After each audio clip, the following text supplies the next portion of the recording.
Good evening, I'm Katerina Georgieva. Here's what's making news right now. Until I actually see somebody doing something for the people that's actually going to benefit the people in the long haul, then I'll wait. The problem that exists right now is that we currently have 5 dental programs sponsored by the government already in place, and all of them are very poorly funded.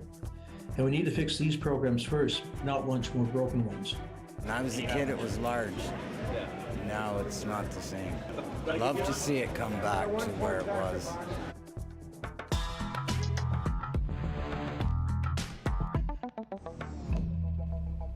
Thanks for joining us. Less than 10 days until Ontario decides who will go to Queen's Park. But voters don't have to wait to cast a ballot. CBC's Chris Ensing joins me now live for more on this. Chris, what options do people have?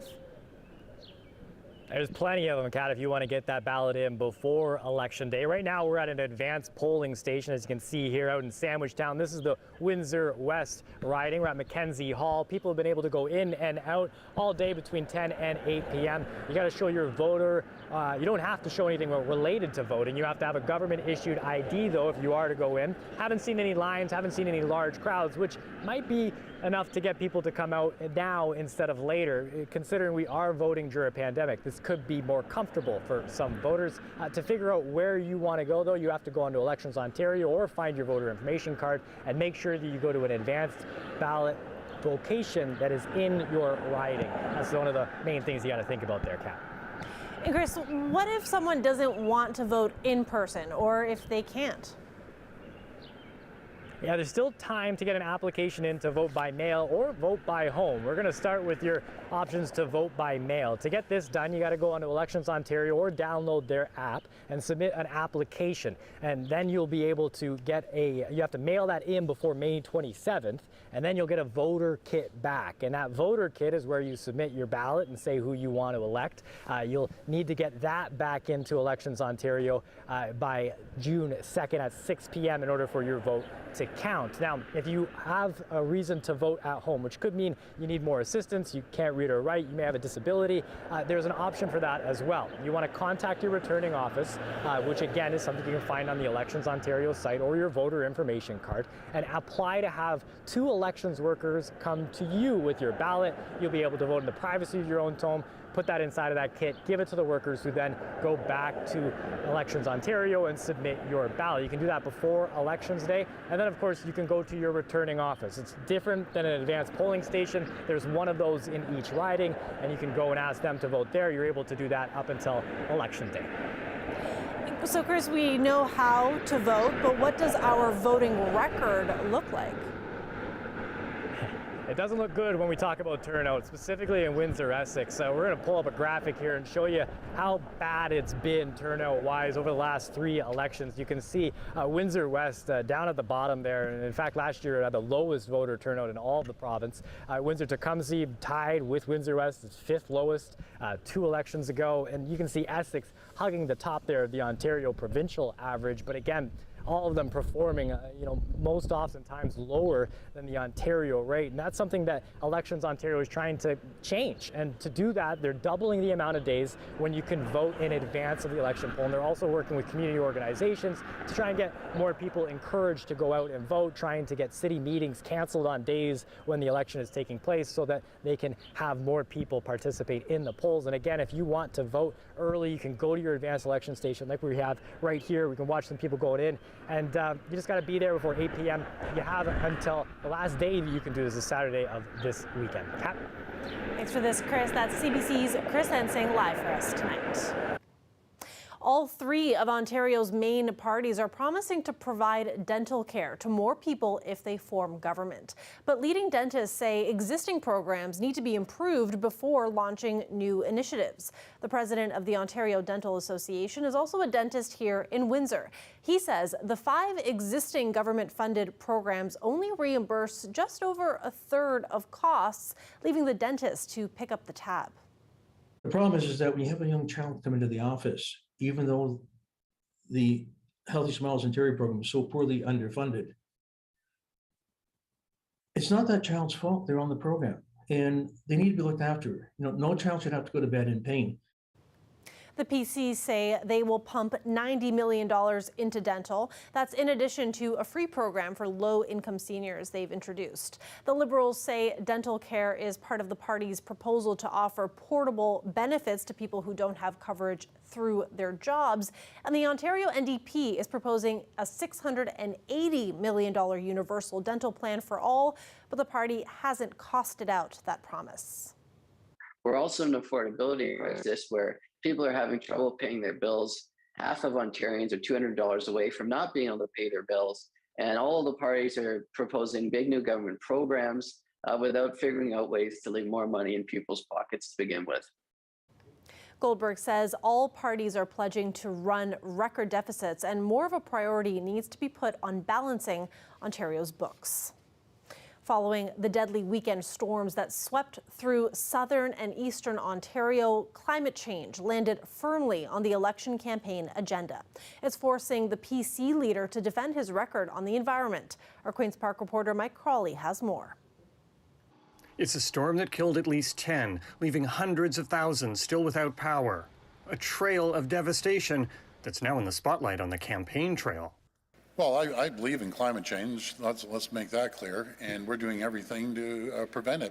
How so? Doug Ford reels off a list of future provincial investments, such as building new transit, making steel mills greener, and producing electric vehicles in Ontario.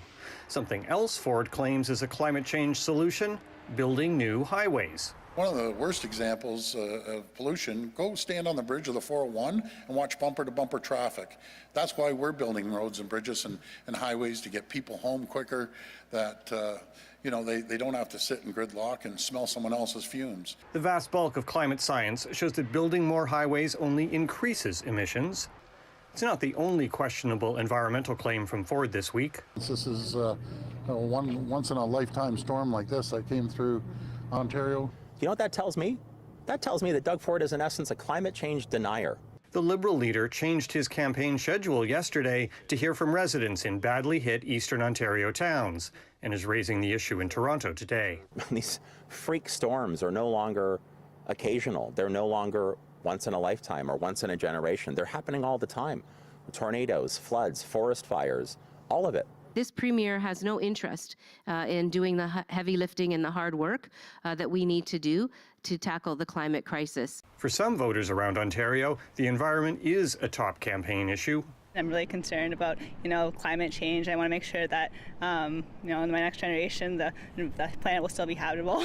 To seriously take on as much as they can of the global climate warming problem. When pollsters sample Ontarians about their top election issue, they're finding more voters who name the cost of living, housing affordability, or health care rather than climate change. Mike Crawley, CBC News, Toronto.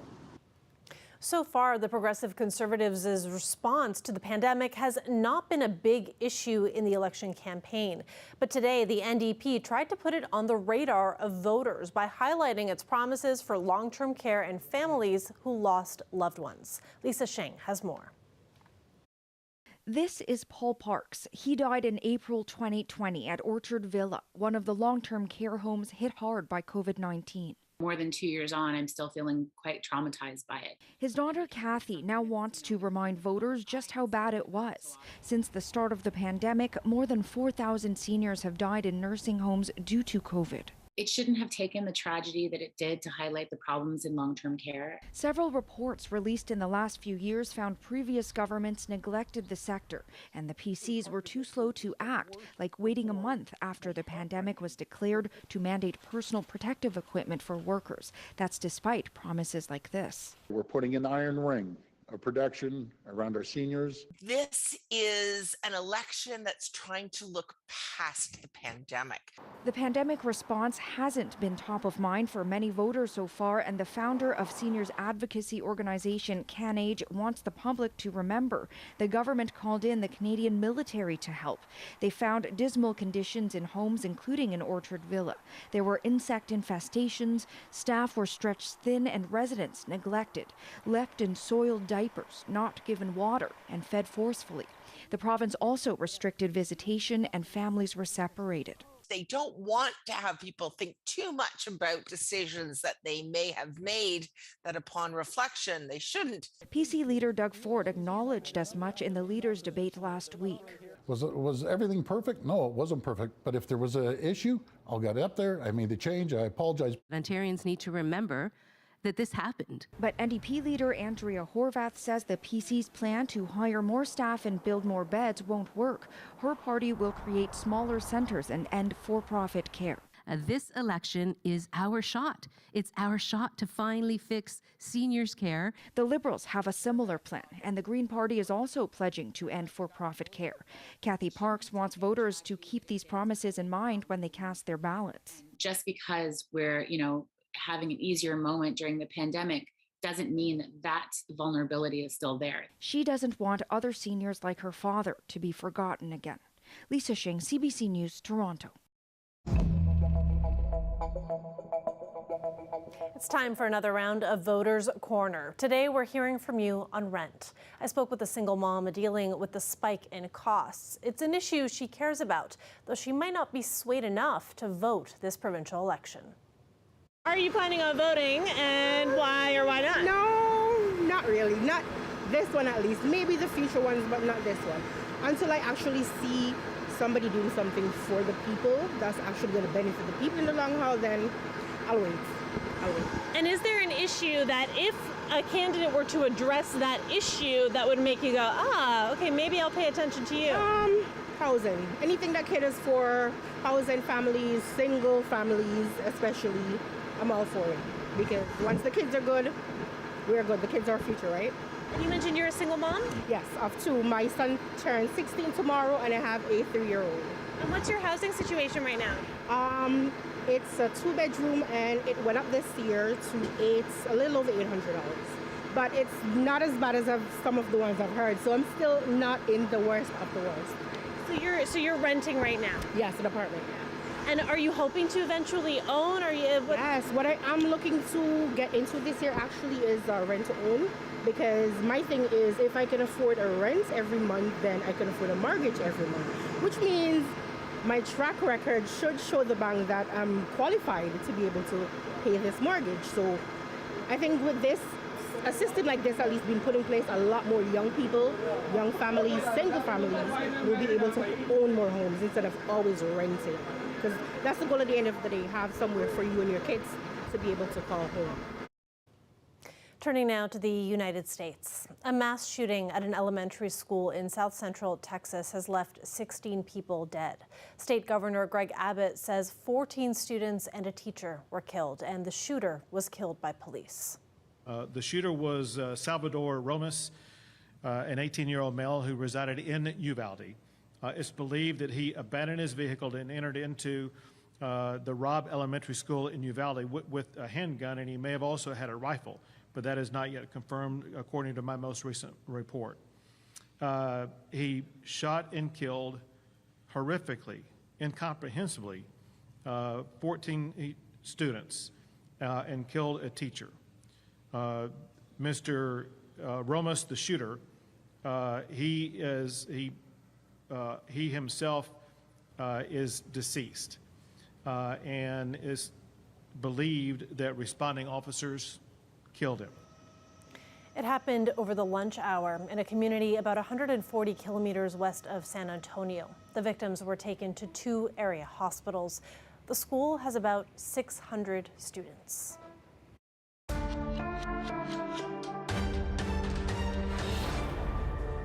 As the war in Ukraine hits day 90, Canada is donating up to $98 million more in military aid, including 20,000 artillery rounds. They will be fired from the large, long-range howitzer guns that Canada and other allies have donated to Ukraine.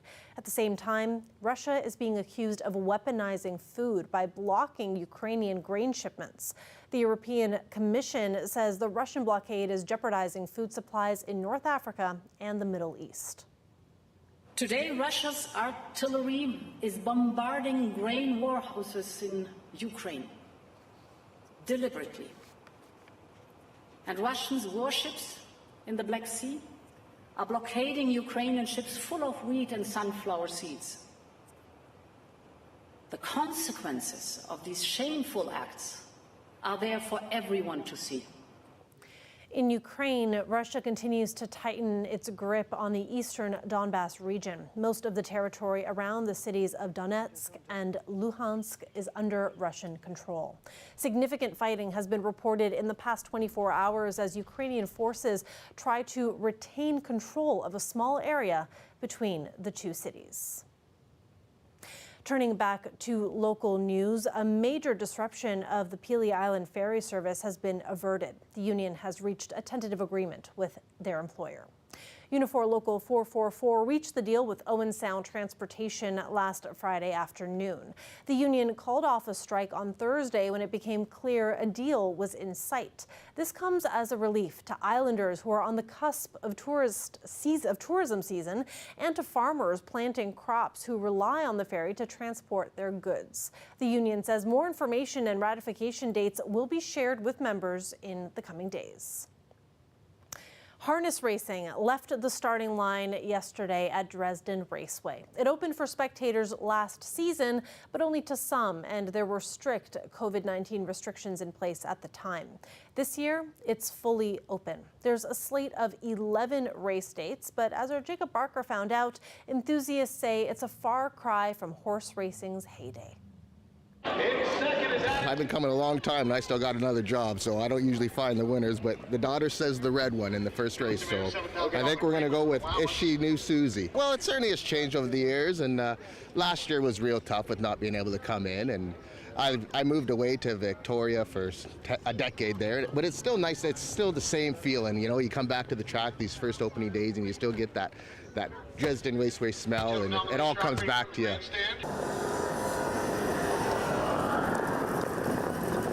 When I was a kid, it was large. Now it's not the same. I'd love to see it come back to where it was. I guess at one time you couldn't get a seat. Everything was jammed up top and everything. Not anymore, you know. It'll come back. Well, I know there were races last year, but was it a little bit different? It was a lot different. You know what? Towards the end of the year, we were allowed fans, and it was so much different to allow fans in now this year, opening it right up, and people can come back to enjoying the giveaways, the draws, and a lot of things that make our small tracks more attractive, and just a nice family atmosphere. I understand there's fewer races today than there were supposed to be. Why is that? You know what, with so many tracks going, so we have Dresden's going this weekend, Hiawatha and Sarnia, Clinton Raceway and Western Fair Raceway. There's only so many horses. We've had a shortage of horses in the last few years. Well, the shortage of horses has been back since about 2012 when they discontinued the slots at racetrack program. A lot of people got out of the business, and so we're still feeling the pinch of that from people being afraid to get back into the business. But I remember coming to the stands and they were packed.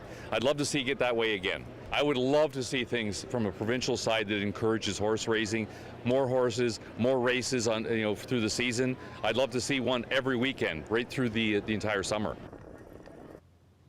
Now we'd like to take a moment now to recognize one of our colleagues who is taking home some hardware for his journalism. Our very own Dale Molnar has won a Radio Television Digital News Association Award for this report. Amarjit Singh has had this Bitcoin machine in his Petro-Canada store for the past 3 months. During that time, he has noticed 12 seniors coming in to buy Bitcoin. Dale's story about a gas station owner trying to save seniors from a Bitcoin scam earned him top honors in the news features category. Congratulations, Dale. Well deserved. Let's take a live look outside there. We've got clear skies tonight. Then we do have a chance of showers tomorrow. Colette will be here after the break with more. Stay with us.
Colette Kennedy is here now for a look at our weather forecast. And Colette, we had very much a clear skies kind of day, which was nice after a very eventful weekend in parts of the province. Yeah, such an eventful weekend. And still, I mean, there's just so many areas with damage. So the reporting that needs to be done, the investigations, the site visits, the drone footage, all these things come together between Environment Canada and the Northern Tornadoes Project out of Western University for them to then come up with exactly what happened or what they believe happened. So at this point around Uxbridge, they are confirming a tornado. Now, it is an event, and we've talked about it being a derecho event, which is a cluster of thunderstorms, which often are associated with straight line winds and moving in a straight line, like marching very quickly. It doesn't mean there can't be rotation, and they do sometimes and often spawn tornadoes. So an EF2, which is the strongest tornado reported not just in Ontario but in Canada so far in 2022, with those winds to 195 kilometers an hour, that occurred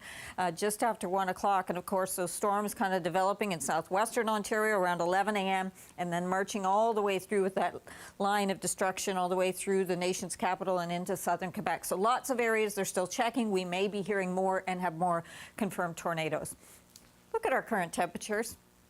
20 degrees. Shall we pause there for a moment? Sarnia, here we are. Wind coming off the lake. All right. The temperature drops down a little bit because of that, but we do have clear skies, quiet conditions. The winds aren't very strong. We'll see them at times a little bit gustier as we're going to have a system that's approaching. So we're really going to have a nice evening and overnight. Tomorrow starts out fair. We'll see increasing cloudiness. Most of the showers will go around us to the north. An isolated shower I can't rule out, but most of it I see us as being dry. That changes as we get into Wednesday night into Thursday. So we'll have some wet weather in the morning. I think we'll even see some breaks with some sunshine, a pocket of that in the afternoon. That will just add to enhancing that risk of getting more showers again into the evening and even some thunderstorms possible in there. So again, that's more on Thursday, isolated showers tomorrow. A look at those overnight temperatures tonight, a few single digits, a few double digits like for Windsor. 23 that high tomorrow, building humidity. And then we'll see that temperature coming up Thursday as that system moves through, but be prepared for some wet weather at times as well. Sounds good. Thanks for that, Colette. You're welcome. When we come back, we're going to tell you about a group of special visitors bringing joy to seniors. Stay with us.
home.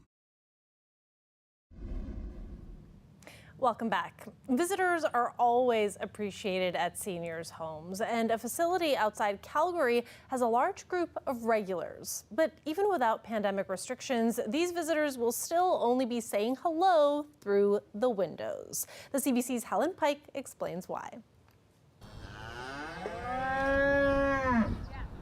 Steers, heifers, sheep, and goats parade by windows at the Rising Sun Long-Term Care Center in Black Diamond. Inside, residents gather around the windows to see the action. Millerville Stockland 4-H Club leader Jackie Ron is on the phone, relaying all the details to the seniors behind the glass.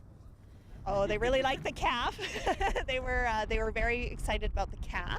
And then I think there might have been an ex-showmanship judge who was grilling one of our older members on their sheep. This parade started during the pandemic. It's something Ron hopes will continue. We would never have thought to bring beef animals and livestock. We've done it with horses and pets. It takes a lot of skill to control a cow and show it off like this. Clara Blatt says the work is worth it to see the senior residents' reaction to their animals. Yeah, we do a lot of practicing, so I start with my calves right when they're born and I start working on them to keep them quiet and tame and everything.